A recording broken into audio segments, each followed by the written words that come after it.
Hype me up, I've been down too long. Now I'm back and I'm feeling too strong. No cap reactions, yeah, the whole crew on. When I drop, everybody sing along. Baby up.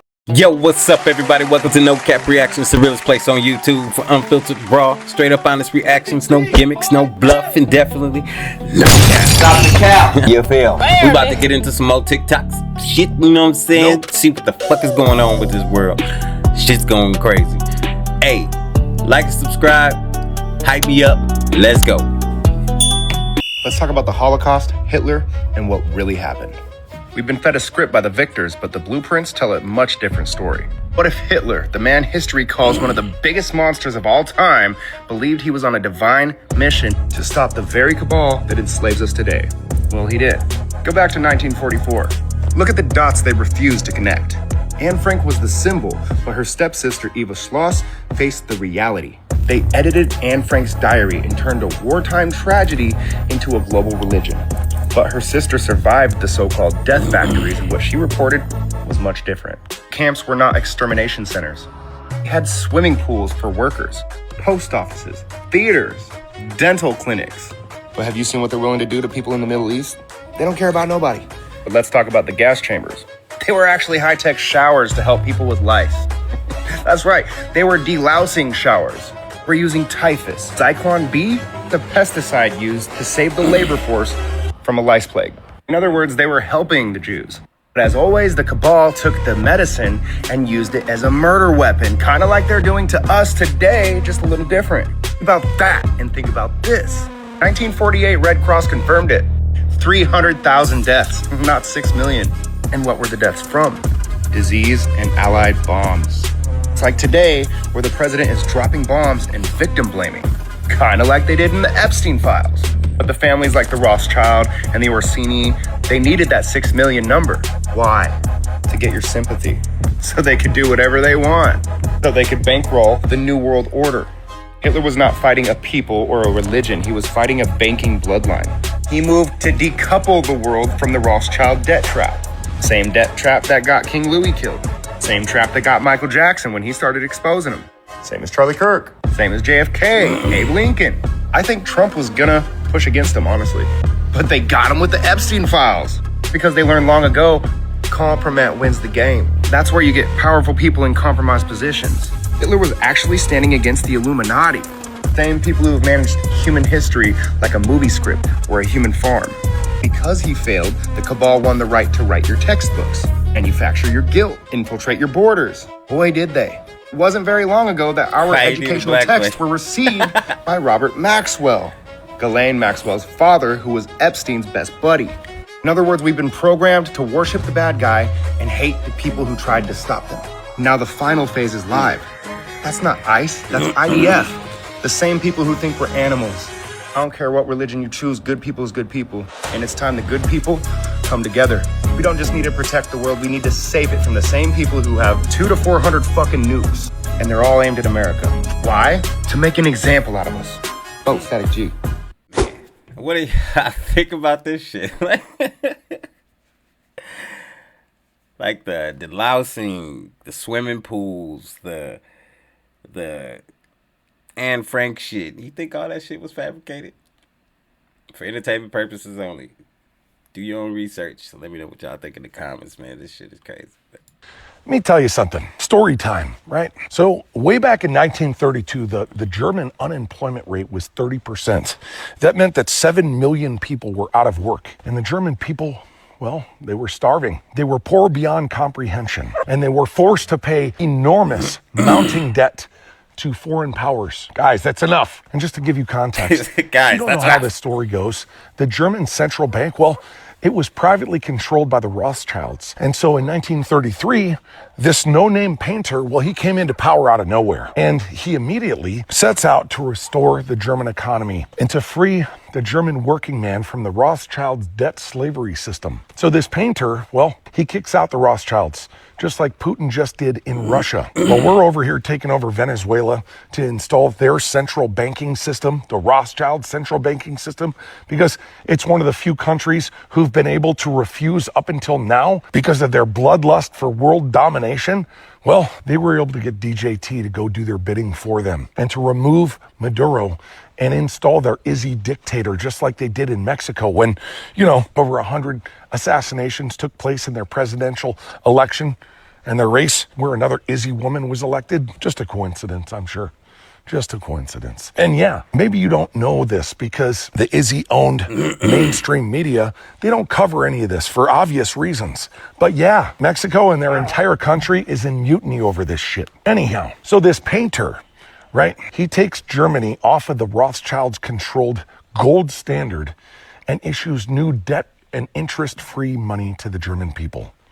Because usury is evil. Maybe look into that. Maybe look into that and figure out why I say that. The German economy instantly rebounds and it begins to recover, and hundreds of thousands of Germans are awarded jobs in public works and their economy begins booming and everyone is happy. Everyone is ecstatic. Everyone but the Rothschilds and their private fucking banks.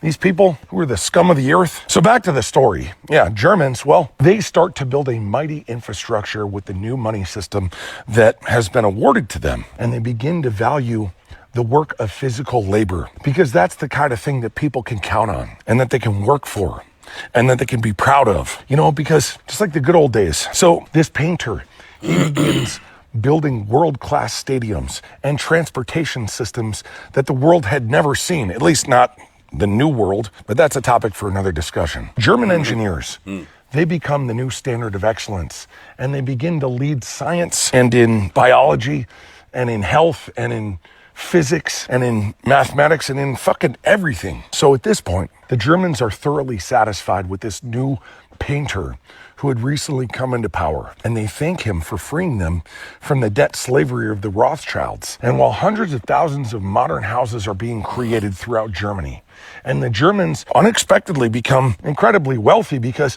they no longer have to pay interest to a private central bank. Well, the new economic system allows the German working man to reap what they sow. And German workers experience the best working conditions in Europe in all of time. They're given government-backed holidays. All of this takes place while the rest of Europe was enslaved by the usury system and forced to suffer with it. Huge levels of unemployment. The rest of Europe is just distraught. They don't know what to do. And just to give you an idea, in 1936, this painter's approval rating was just over 99%. 99%. Of course, there was a very small populace who opposed such drastic improvements in their quality of life. But for a small few who already were living high on the hog, you can expect that. They don't want things to get better. And you know who those people are. I've already disclosed that. Point being, Germany was finally experiencing true economic freedom from the Rothschilds' banking system, just like Russia is about to in the coming weeks and in the coming months and in the coming years after kicking those motherfucking satanic PDF files out of their country. Listen, in 1938, 99.73% of Austrians voted to join Germany. And after the vote, this painter, well, he kicked the Rothschilds out of Austria. And now, at that point, with the Rothschilds gone, Austria's economy began to boom, instantly recovered. This is the history that they conveniently leave out of your textbooks. Wonder who did that, huh? Couldn't possibly be the guy who shares the same last name with Ghislaine Maxwell and who also owned the publishing company for, all the books that you were indoctrinated with from age 5 and up. Couldn't be that. Couldn't possibly be that guy. Another topic for another story. Anyhow, so the Germans at this point, well, they love this quirky painter because he put them first and he stood up to the private bankers. He extracted them from debt slavery. The Rothschilds hated this painter because, well, the German economy was finally free and it was out of the grasp of their debt slavery system. And so at that point, there was only one option left to stop the Rothschilds' new economic system, and that was World War II. And I want to be clear about something. This is not a joke. There is evidence out there for anyone and everyone to know that all of this is true. It's all out there. Anybody who has done literally any research before shouting about fucking anti-Semitism, they know that that term is fictional. Semites are not just who you think they are. There are a dozen sects of people who fit that term. And none of them, nearly none of them, reside in Izzyland. This is well documented. These are thoroughly proven facts. You've been taught that a criminal gang that has control of your financial system and has had control over it for the last fucking 300 years, that they are your greatest ally. And you've been admonished to question anything that this group of people is doing in their quest for world domination. They are planning genocide. They are doing genocide. I'm not the person that you should be concerned with. Unfollow me if you want. I'm not the crazy one. Most everybody has been programmed with 80 years of propaganda to feel guilty for something that never fucking happened. Do your own research. They have muck-ducked more people than anyone else in history. They are responsible for World War I. They are responsible for World War II. They are responsible for fucking the Holocaust, the Bolshevik genocide. 60 million Christians were executed. They killed Kennedy. They killed Martin Luther King. They killed Lady Di. They killed Michael Jackson. They killed Chester Bennington. They killed Chris Cornell. They killed Anthony Bourdain. They will kill anyone who is in their way. They've murdered leaders all over the world. They are the worst type of gangsters and criminals, and they have turned the United States into a slave state. And what they do is they point the finger everywhere else but at their destructive past. And the scariest part about all of this is that the only weapon that they have is illusion. It's fake money that's not backed by anything real. This is not a joke. There is evidence for anyone who possesses the skills to think critically for themselves instead of just mindlessly digesting propaganda. There is enough evidence for anyone to form the same conclusion that any rational thinking human would come to. This state is not our greatest ally. We have no alliance. This state is a blood-sucking leech, and we are now expected to pay reparations to them while they bleed us dry by taking 50 to 70% of our hard-earned dollars? Like, when are you going to wake up? Fuck. That is all. Leave with that with what you will. Entertainment purposes only. Y'all think this is cap or what? Let me know what y'all think in the comments. I'm just going to go ahead and rattle off some current facts for you guys because I need you guys to understand a few things, and then I'm going to pull it all full circle. So fact number one, okay, somebody just outed the ICE agents operating in the United States. 120 of them are former IDF soldiers. For those of you who don't know what an IDF soldier is, it's an Israeli Defense Force soldier. It's somebody who works in the Israeli army in Israel. They are the ones actively committing a genocide in Gaza, sniping children, playing the real-life Hunger Games, funneling people into tunnels to collect food and making them race for the food and then shooting them while they're racing. They're also notoriously known for raping and beating all of their detainees, women, children, and grown men included. These are the people who ran over a pregnant Palestinian woman repeatedly over and over with a tank until her fetus was forcefully ejectile expelled from her uterus. Okay? They went to evacuate the Gaza Strip, funneling all Palestinians into one area that they unrelentingly bombed. Then they shot at them until they ran out of ammunition. And when they ran out of ammunition, they began decapitating them. So 120 active ICE agents in the United States are former IDF soldiers. Okay? That's real. It's fact number one. Fact number two is that the United Nations typically votes on global standards and norms, right? Global law, international law, for that matter. This year alone, they voted on food being a basic human right, and every single country in the world voted that food should be a basic human right, with the exception of the United States and, of course, Israel. They voted again, condemning what Israel is doing to Palestine as a genocide. And again, the entire world voted that it is a genocide, with the exception of the United States and Israel. And then this week, or last week, I should say, in the past week, the United Nations voted that torturing prisoners is illegal. And everybody unanimously agreed, coinciding with the Geneva Convention, that torture is illegal. It's a war crime, with the exception of the United States and, of course, Israel. Fact number four on our fun day of facts here, is that the United States is now owned by Israeli Zionists. You don't believe me? Let's just run through it as quickly as fucking possible, because I realize majority of you have the attention span of a fucking Tic Tac. The Deputy Secretary of Defense, the man who's actually in charge of the Department of War, which it's now called, is an Israeli Zionist. He also owns the corporation that's responsible for procuring majority of privatized military contracts, and furthermore trying to push to privatize the American military.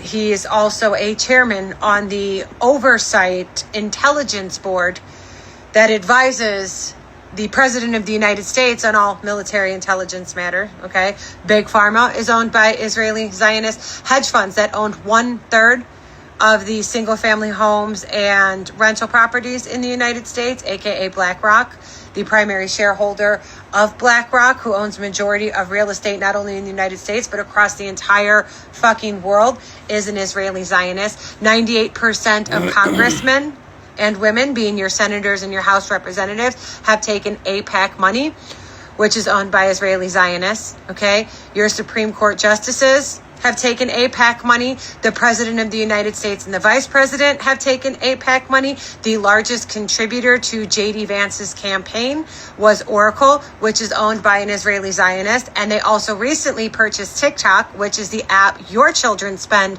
the most time doom scrolling. All major media news outlets are owned by Israeli Zionists, including CNN and PBS, which were recently bought by them this year alone.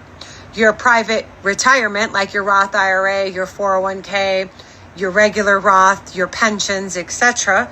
Vanguard is the company that's primarily responsible for investing and divesting your retirement fund.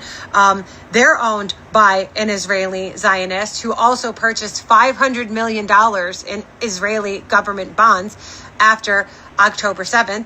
All AI surveillance facilities that are now buying up bankrupted American farmland are owned by Oracle, which again is owned by an Israeli Zionist. And yeah, the list just goes on. Fun fact number 5 for you guys is that President Donald Trump and DHS, the Department of Homeland Security, just announced that starting November 27th, which is Thanksgiving, and going until December 25th, which is Christmas, they intend on conducting ICE raids in churches, in Christian and Catholic churches. They are going to be conducting ICE raids with former IDF soldiers working for ICE. Another fun and awesome fact is that Israel isn't just bombing Muslim Palestinians, but recently they just bombed the oldest Christian church in the history of Christianity. The oldest Christian church in Palestine was just bombed while IDF soldiers are working for ICE to raid Christian and Catholic churches in the United States during our holiday season. The last and probably most important fact is that Judaism is a religion and Israeli Zionism is a cult. And in the Torah, which is the primary religious text that people read from when practicing Judaism, there is a lot of reference to Christianity. They say that Jesus boils in a pool of excrement in hell, that it's their job to deceive the Christians, so on and so forth. A lot of Jews in the United States of America and abroad just don't practice this, but Israeli Zionists do. They are propagated to believe that it is their God-given purpose, that they are preordained as the chosen people of this earth. They refer to anybody who's not Jewish as a Gentile, which means you are a life form lower than a dog. You can't even touch them. They have to go home immediately and cleanse themselves of your presence. You're not allowed to sit at a table and eat with them. You're never allowed in their home. Their job is to convert or cleanse. They hate Christianity more than they hate Muslims because it's actually written into their religious text. They create propaganda calling the Virgin Mary a whore and Jesus a bastard. They spit on Christians. They harass them. So whatever it is you think that they're doing to the Muslims in Palestine, please understand that they are more than comfortable with Americans, more specifically Christian nationalists, being free-range tax slaves to further their diaspora. But once they're done with the Christians and the Muslims in the Holy Land, do you think that their quest stops there? And with that being said, just go ahead and review all of the facts that we've discussed in this video. Right now, the United States is owned by Israeli Zionist cultists. They own your government, your president, your vice president, Supreme Court justices, and 98% of Congress, okay? They own your retirement, your home, your military, your health care, all major news media outlets, as well as social media outlets, and the AI surveillance facilities that are purchasing up your farmland, okay?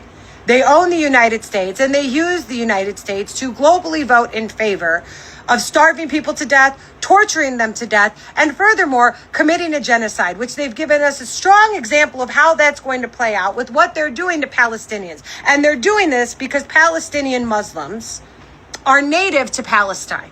That's just the colonization of the motherland. Do you think when they're done that they're going to stop at Muslims, given the fact that it's written into their religious text to hate and deceive the Christian? What makes you think that the genocide they commit against Gentiles just stops at Muslims? See, the problem with Christian nationalism in the United States of America is that you guys voted for Trump thinking he was going to protect God and country. But the devil doesn't come to you with giant red horns and hoofs. He comes to you dressed as everything you desire. And everything you desired was white supremacy and being racist out loud again. And how do you think God takes to that? You literally let the devil in. You didn't just open the door for him. You rolled out the red carpet. You gave him a plate at your fucking table and you broke bread with him. You guys have let the devil into the United States of America while they are committing a genocide against Muslim Palestinians and bombing Christian Palestinians and the oldest Christian church in the fucking history of Christianity. They are sending former IDF soldiers to the United States to conduct raids in Christian and Catholic churches. You still think that this is about brown people?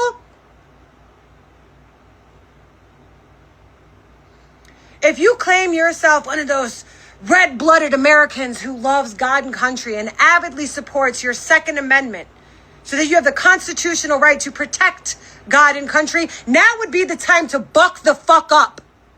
It's not coming for you, bro. It's here. The middle class is gone because you let the devil in. God and country are going with it. It's put up or shut up season. Okay? Man, what do y'all think about this? Hey, I'm just learning this shit with y'all, so that, hey, entertainment purposes only. I want to know what y'all think in the comments, bro, because this shit is crazy. I just want to, Well, I don't know if I've ever seen a more based interview in my entire life. Have you seen the interview between Alex Jones and Dan Bilzerian? Because if you missed it, let me show you the political candidate that Nick Fuentes is trying to get basically primaried.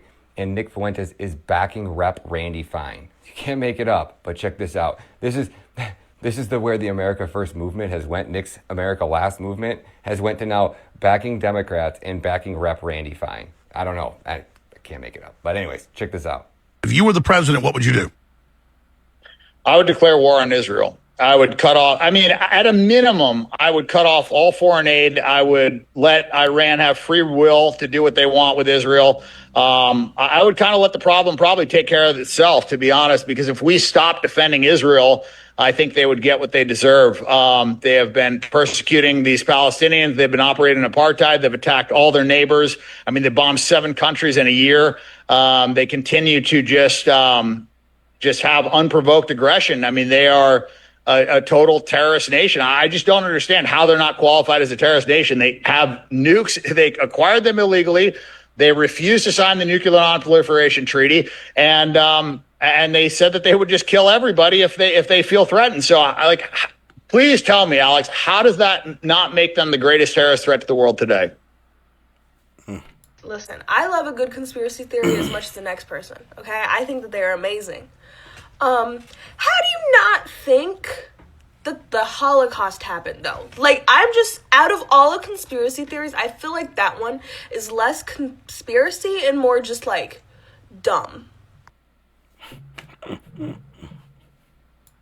You know what really fiddled my fizzy wiggets about the Epstein files? Like, once I got past the initial shock of them, like, sacrificing infant babies that they ripped from the wombs of their rape victims they bought at auction, eating babies and drinking baby blood, I got to pay attention to the overall sentiment of the Zionist agenda. Right. So now things like the genocide in Palestine make sense. But when you realize how deep the social engineering of the Zionist agenda goes, There's no way that it's really hard to not harbor hate and malice in my heart, to not be anti-Semitic, because I realize that this isn't all Jewish people, but the amount of times you hear them talk about goyams, or how they specifically want white non-Jewish victims, like they can't be Jewish, or how they talk about Jewish people, and then it connects all of the dots, finding out that Jeffrey Epstein is the creator of Bitcoin, that he directly attacked the American economy, that he's definitely a Mossad agent, that him and Netanyahu were trading torture videos of young, like 4, 5, 6-year-old Christian white little girls from the United States. And it wasn't just that I take pleasure in watching children get tortured. I take pleasure in watching goyams. I take pleasure in watching Gentiles be tortured. You know what's happening in Palestine is undoubtedly true. And then you still have these staunch Trump supporters talking about Israel as God's people. We have to keep sending them money. And it just goes so deep on so many levels. Outside of the Bitcoin, outside of the rhetoric, these people are responsible for creating the entire manosphere. And if you're not familiar with what the manosphere is, well, buckle your fucking tits up. So the manosphere is created by Zionists, but more specifically Peter Thiel, who is still a corporate American billionaire who has his hands all in American corporation, government, and economy, okay? And the manosphere is all this red pill propaganda, the alpha male bros, the passport bros, the misogynists of the United States. He funded the platforms for people like Andrew Tate, Fresh and Fit, and Nick Fuentes, and then designed entire algorithms behind them. I mean, that's why the Tate brothers are here in the United States. Their work wasn't fucking done. These men literally made a podcast about how they militantly pimp underage women because they're stupider, and they go to other countries because they're easier to sex traffic. Then they get indicted for sex trafficking underage women in different fucking countries, and somehow they're roaming free in the United States. How? Why? Because their fucking sponsors still needed them as a fucking spokesperson. They socially engineered with a deep level of mental intricacy, a fictitious gender war, and this served so many fucking purposes. So many fucking purposes. I personally believe that when you take away community, culture, family, and religion, what is left in life? What purpose do you have? What the fuck are you living for? Men live to protect and provide. That is their natural instinct as an actual heterosexual man, to find a woman, to procreate, to protect and provide for her. And they have robbed American men of doing that with the economy and this misogynistic rhetoric, because when you look across the world, a lot of women in Asian culture, Middle Eastern or European, are indifferent to feminism because it's never been required. They've never had to start a feminist movement. Their rights weren't contingent upon them absolving any form of fucking identity. It's not to say that there aren't exceptions to the rules, because I understand some idiotic Trump supporter who's never going to be married is going to hop in the comment thinking he's an expert and be like, but what about Afghanistan? What about Sharia law? Yeah, what about it? I'm sick of your guys' whataboutism. There is an exception to every rule, but generally speaking, overall, the rest of the world understands that it takes men and women not only to maintain a home, but a society. And all the roles may differ, they're just as equally important. So a lot of women across the world don't have to be completely void of personality and voice. They don't have to give up their identity and be forever perpetually silent because a man holds the fucking purse strings. In other countries, men don't even hold the fucking purse strings. They go to work, they make the money, they bring it home, and they give it to the person they entrust with their home to care for, because they know what care the fucking home needs. A man leaves the house to make the money. The woman runs the fucking house. She's going to know what you need for groceries. She's going to know what needs fixing. She's going to know what the children need in way of school supplies, clothing, doctor's appointments, so on, so forth. It is two people who are equally important, contributing to the same overall goal. I agree. And I feel like fundamentally, this intricate social engineering has completely robbed Americans of community, culture, family, and religion. So they essentially have no purpose, and they started by attacking the men with misogynistic rhetoric, with the manosphere, and they invested in that so heavily, but also finding out that these are the same people who heavily invested and supported feminism. It all starts to kind of click. They never wanted men and women together. They never wanted us to have families. Not only do they double down on the slave force, now you have two parties working, they double down on consumerism. And you have to genuinely understand that once you have removed love from life, it is so much easier to impress hate. It is so much easier to stir people up out of anger. It is so much easier to get people to follow whatever it is you want them to. You can propagate and indoctrinate the masses because they don't have a fucking purpose. They're not leading with love and light. They are in a perpetual state of fucking chaos. And when you realize that reading the fucking Epstein files, that not only did these people know full and well what the fuck they were doing, they enjoyed every goddamn minute of doing it simply because you're not the same fucking religion as them. Well, that's going to fiddle a fucking few fizzy wiggets. I'm genuinely fucking hot and bothered. I am genuinely hot and bothered because everybody thinks that the Epstein files is just some prolific pedophilia ring or some Satanist fucking cult. But when you look at the rhetoric all laced through it, when you look at how much it revealed, they're behind Bitcoin, they're behind the manosphere, they're behind the feminist movement, that every single president, with the exception of the one who was publicly fucking assassinated, JFK, kissed the fucking wall and worked for these motherfuckers. When you find out that our banking system all throughout the West, that colonization, that everything, it all toys back to the same fucking agenda. Like every time you think it's not that deep, it goes fucking deeper. There's just no end to finding out how much these people have ruined our fucking lives intentionally. The amount of effort, the amount of money, the dedication. And I'm not going to lie to you guys. I get this overwhelming fucking feeling of hopelessness. Then it's followed by hate and anger. But then I remember that I'm not one of those Americans. And that's why their billions of dollars in propaganda and mental manipulation and all their schemes and their genocide and their lies didn't fucking work on me, because I don't live a life void of love. I have community. I have culture. I have family. And I have God. And that is why that stuff will never work on somebody like me, but it does work on Republicans. They don't believe in God's words. They read it the same as they do a textbook, because if it's some standardized test they have to pass. They don't believe in fucking community. That's why they're okay with watching their neighbors get disappeared by ICE agents. They don't believe in family. That's why they're completely okay with watching fucking mothers get lured out of their house while ICE agents hold their children hostage. That's why they're okay with watching a father who actually protects and provides for his family getting picked off at fucking work by ICE agents. These people don't have family. They don't have God. They don't have community. They don't even know their fucking neighbor's name. And they certainly don't have any fucking culture. Their culture is consumerism. Their culture is capitalism. That's why these white Republican people in the United States of America, there's nothing specific to them. They're copy and paste versions of Trump all across the board. If you've ever been to a white suburban high school, then nothing that they are doing is shocking or appalling. It's the cult of unaccountability. These people will protect their boss before they'll protect their own children. That's why they're not shocked that Donald Trump, the billionaire, the good businessman they voted for, is out there raping 12 and 13-year-old daughters of their taste. That's why their daughters are easy victims for the Zionist agenda. We can kill the goyim. Fuck the shiksa. Literally. What does it matter? It's okay. All of this is in line with everything, and it all kind of starts to make sense when you look at the big picture, but there's no way that you don't see this and just realize, like, holy fucking shit, they are trying so goddamn hard to ruin the world for anybody who is not them. And if that is not a terrorist, if Zionists are not trying to commit a fucking genocide against Americans, but more specifically, the craziest part is white Christian Americans are their primary victim. And those are the people supporting them. It just knows no end. And every single time you think you've touched on every point, you either find out a new one or remember you forgot one. And you're like, my fizzy wiggets are officially fucking fiddled. Flabbergasted. My fizzy wizard, whatever the fuck she said, is flabbergal, whatever she said too.